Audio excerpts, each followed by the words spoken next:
खुलुमबाय आं उदांस्रि मोसाहारि बडलेण्ड बुब्लिनि जानानै बयखौबो बरायना लाबाय दिनै 28 जुन 2024 नोंथांमोनो बडलेण्ड बुब्लिया दिनैनि साना मानि थाखाय मिथिजायो एबा दिनैनि सानाव मा हाबाफारि फालिनाय जायो नोंथांमोनो फारि फारि बडलेण्ड बुब्लिया फोरमायगोन।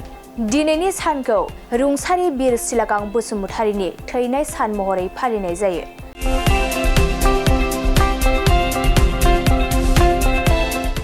बोसोरफ्रोमबो बर'फोरा 28 जुनाव बिर सिलागां बसुमतारिनि थैनाय सानाव बिथांनि बर' हारिनि जौगानायनि बिहोमा आरो गावनि जिउखौ बाउसोमनायखौ गोसोखांनाय आरो मान बावनाय हाबाफारि महरै फालिनाय जायो। बिथाङा गोबाव सम लोमजानायनि उनाव 28 जुन 1997 मायथाइयाव रुंसारि जादोंमोन। क'क्राझार जिल्ला दतमा साखाथियाव थानाय बंसिगावनि रुंसारि बिर सिलागां बसुमतारिया बिएलटिनि गायसनगिरि आरो मासिगिरिमोन, जाय आलादा रायजो बडलेण्डनि थाखाय बिर सिलागां बसुमतारिया हाथियारजों बिग्रायखांदोंमोन। बेनि अनगायैबो दिनैनि सानखौ national insurance awareness day, constitution day आरो क्रिस्ट'फार स्ट्रीट डे महरैबो फालिनाय जायो।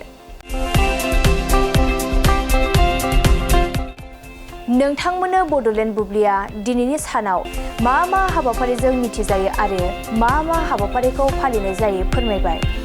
गोजोन्थों।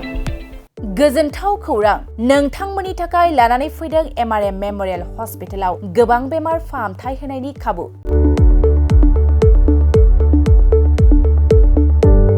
बेमारि सुबुंफोरनि थाखाय गोजोनथाव खौरां एमआरएम मेम'रियेल हस्पिटालाव मोजां रोंगौथि गोनां डक्टरफोरजों बेमारि सुबुंफ्रा मोजां फाहामथाय लानो हानाय सुबिदाखौ लानानै फैबाय एमआरएम मेम'रियेल हस्पिटाला।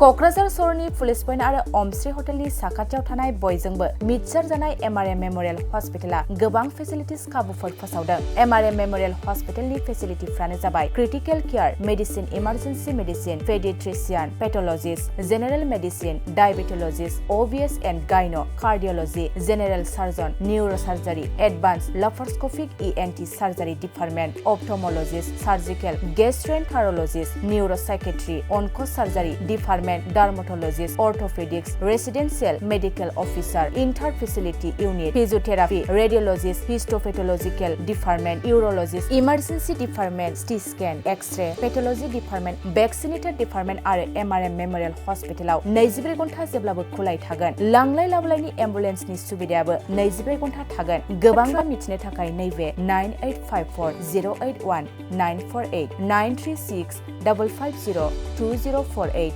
जानबुं नाम्बाराव फन खालामनानै नोंथाङा मिथिनानै लानो हागोन।